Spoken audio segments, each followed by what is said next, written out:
Bom dia, crianças. Tudo bem com vocês? Espero que vocês estejam bem. Crianças, hoje é dia 1º de outubro, de 2020, primeiro dia do mês de outubro, esse mês maravilhoso, que temos aí muitas datas comemorativas, não é?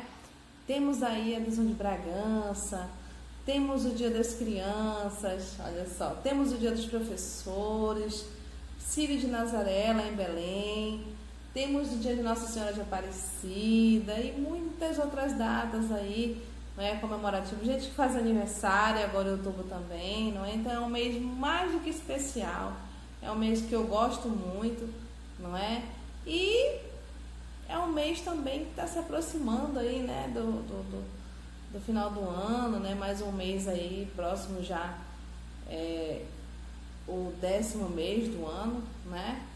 Crianças, hoje, nesse dia 1º, nós vamos falar sobre a língua portuguesa, Nós vamos aí para um assunto que nós já demos outras vezes, já trabalhamos esse assunto no primeiro ano, no segundo ano, É um assunto de ortografia, Vamos falar sobre o uso do tio, correto? Esse acento aí tão peculiar, um acentozinho que vem nas palavras com sons anasalados que a gente fala, com som nasal, ou seja, aquele som que sai um pouquinho pela boca, um pouquinho pelo nariz, não é? Que dá um som diferenciado nas palavras. Então não tem como aí a gente ouvir alguma palavra que seja an ou ão e não pensar aí no tio, não é mesmo? Crianças, não há muitas regrinhas para o uso do tio na questão, por exemplo, dos plurais. Mas lá pra frente, a gente vai ver algumas situações em que a gente coloca o tio de uma outra maneira. Porém, o que a gente tem que aprender hoje são algumas palavrinhas que a gente tem aí, utilizando o sinal aí de pontuação do tio, não é? Lembrando que o som de todas as palavras que tem o tio é um som que sai, como a tia falou, pelo nariz e pela boca, é um som anasalado. Às vezes pode ser confundido também com algumas palavras, por exemplo, que tem as vogais junto da letra M ou da letra N, não é? No finalzinho, às vezes no meio da palavra, e às vezes confunde um pouco se tem tio ou não. Só que o tio, nesse caso aí, geralmente o tio é usado mais para uma forma forte, como ão, como ãe, como ões, não é? E aí a gente vai verificar agora como é que essas palavras, quais são essas palavras e como é que a gente faz aí uso desse acento. Vamos lá? Então abra o livro de português na página 17. Seção palavras de cá para lá. Uso do sinal tio, esse sinalzinho aí, formato de cobra. Crianças, o tio, ele só é utilizado em algumas vogais, não é utilizado em nenhuma consoante, não na língua portuguesa, não é? Lá em espanhol, ele é utilizado em cima da letra N, mas no português não. No português ele só está em cima de algumas vogais, como o A, o O e o E, ok? São as vogais aí em que o tio entra em algumas situações, entra em ação em algumas situações, algumas palavras. Primeira questão. Releia esse trecho da fábula A Gralha Vaidosa. A gralha sempre acalentara o sonho de ser bonita como um pavão. Letra A. Separa em sílaba a palavra destacada. Aí a gente vai ver que a palavra destacada é a palavra pavão. E como é que a gente vai separar em sílaba a palavra pavão? Não é? Ela é uma palavra de sílaba, portanto, ela é separada 2 vezes. Como é que fica? Muito bem. Pavão. Correto. Letra B. Como se chama o sinal presente nessa palavra? Tio, não é mesmo? Muito bem. Como é que se escreve tio? T-I-L. Tio, ok? Página 18, vamos lá?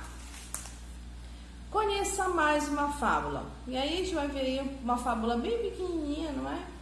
Da história aí do cão e a carne. Um cão vinha caminhando com um pedaço de carne na boca. Quando passou ao lado do rio, viu a sua própria imagem na água. Pensando que havia na água um outro pedaço de carne, soltou o que estava para apanhar o outro. Ou seja, ele soltou. Quando ele olhou para o reflexo, né, pensou que havia um outro pedaço, acabou soltando o que ele tinha para tentar pegar o outro. Porém, o pedaço de carne caiu na água e se foi, assim como a sua imagem. E o cão que queria os dois ficou sem nenhum. Olha só. Essa fábula aí é uma fábula de Esopo, né, crianças? Que a gente falou na semana passada. E falamos também, né? Essa semana nós falamos lá na aula de terça-feira sobre Esopo, né? As fábulas de Esopo. Terceira questão.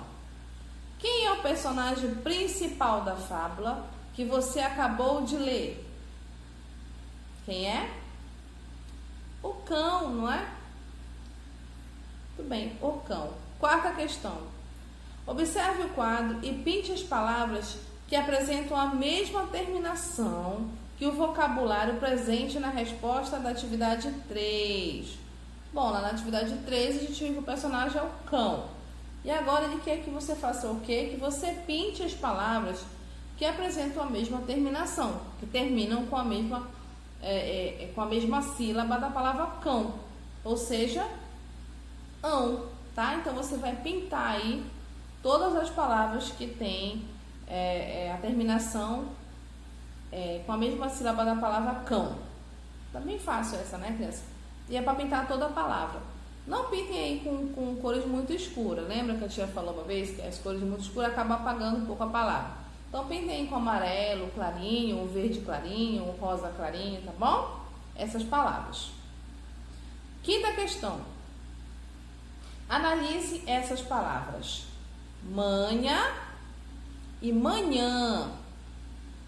Manha e manhã. Olha bem. Nessas palavras, o sinal tio, primeiro quadradinho, modificou apenas o som apresentado pela letra A, modificou o som apresentado pela letra A e também o sentido da palavra. E o último quadradinho, não modificou nem o som e nem o sentido da palavra. Como assim?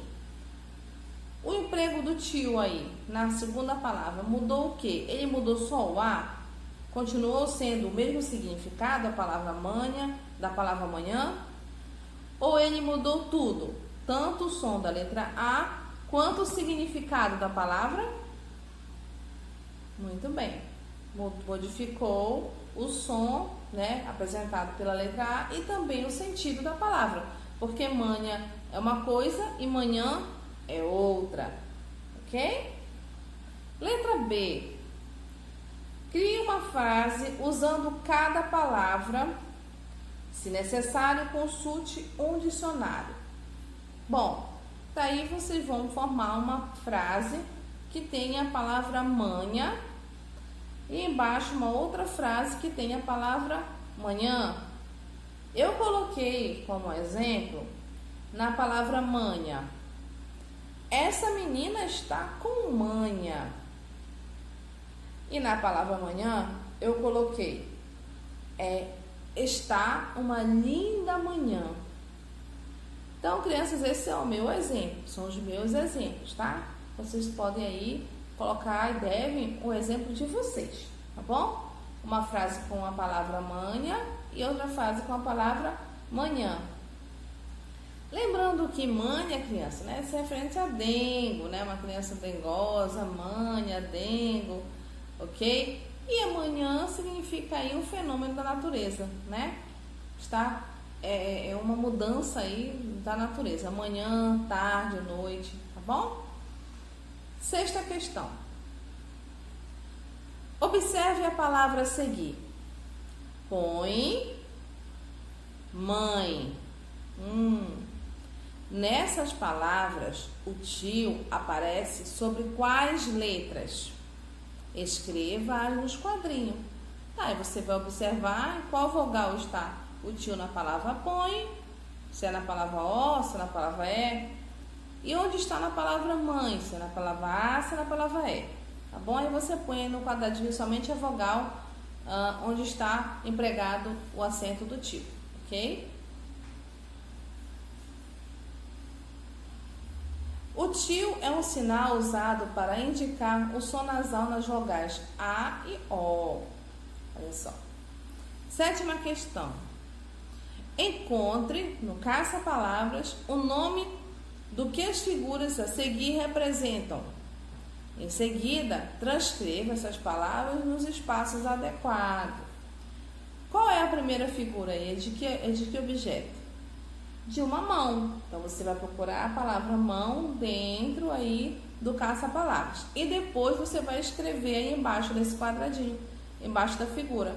E assim vai ser com o leão, com o mamão e com o fogão. Você vai procurar essas palavras no caça-palavras e depois vai transcrevê-las para esse quadradinho que está embaixo das figuras. Ok? Muito bem. Dá um pausezinho aí e faça essas atividades. Muito bem. Página 20, crianças. Na página 20, as palavras terminadas em ão podem formar plural de 3 formas: ons, ãos ou ães. Não existe uma regra específica para fazer o plural. Isso vai depender da origem da palavra. É como a tia falou, né? Uma regra específica, se é com ão ou se é com ons, não existe. Vai depender do sentido da palavra que você está querendo dizer. Até então, a regrinha nesse sentido não existe. Mas lá para frente, né? Em outras etapas aí de estudos, a gente vai ver como é que a gente emprega. Mas no momento a gente não vai se deter essas regrinhas. E aí, crianças, o que é para fazer? Você vai escrever o plural das palavras a seguir. Por exemplo, o plural da palavra violão. Violões. O plural da palavra acordeão. O plural da palavra anão, latão, avião, alçapão, calção, ladrão, timão, leão, fogão, mão, bênção, órgão, alazão, zangão. Ok? E você vai colocar aí. Lembrando que algumas você vai usar ãos e outras você vai usar ons, não é mesmo? Então, ou ães também, tá? E aí você vai ver direitinho, escrever e depois você envia a atividade para a professora para a gente poder corrigir juntos, tá? É isso, meus amores. A atividade hoje de língua portuguesa é essa, ok? Eu vou colocar um videozinho aí para vocês, também falando um pouquinho sobre o uso do tio, só para a gente acrescentar mais conhecimentos aí nesse assunto, ok? Então, eu vou guardar as atividades que vocês vão fazer agora no meu privado para correção. E qualquer dúvida que vocês tiverem, vocês podem me chamar, ok? E, crianças, a tia também vai deixar depois um deverzinho de casa para vocês fazerem, tá? A respeito aí desse assunto do uso do tio, do emprego do tio, ok? Vamos assistir o vídeo e aí depois vocês me encaminhem as atividades, as fotos com as atividades. Vamos lá? E aí, galera, vamos estudar hoje o tio? Quando escrevemos, usamos vários sinais diferentes que modificam os sons das palavras. Um desses sinais é o tio, que parece a letra S deitada. O tio é um sinal e não um acento. Características do tio. Na língua portuguesa, o tio aparece em cima das vogais A e do O. Em outras línguas, pode aparecer em outras letras. Ele serve para anasalar a palavra. Por exemplo, anã, camarão, mãos, põe, balões, compõe. Formas do tio. Ele pode usar no A no an, então fica an, ão e oin. Por exemplo, lã, anã, fã. Mãe, pães, cães. Cãibra, cãibro. Instrução, aclamação. Ambições, soluções. O tio pode assinalar a sílaba tônica, caso não exista outra sílaba acentuada. Por exemplo, no sabão, onde tem o tio, é a sílaba tônica. Bom. Irmã, sílaba tônica, mã. Cães, como é uma monossílaba, né? É cães. Balões, sílaba tônica, lões. Nas palavras em que o tio é usado, muitas vezes, quando colocamos no plural, muda-se o final da palavra. Algumas, como nos casos gerais do plural, acrescenta-se o S. Mas em outros casos, o final da palavra muda, fazendo com que a vogal do tio mude também. Por exemplo, um mamão, 2 mamões. Uma lã, 2 lãs. Um botão, 2 botões. Uma mão, 2 mãos. Espero que tenham gostado da aula. Até a próxima!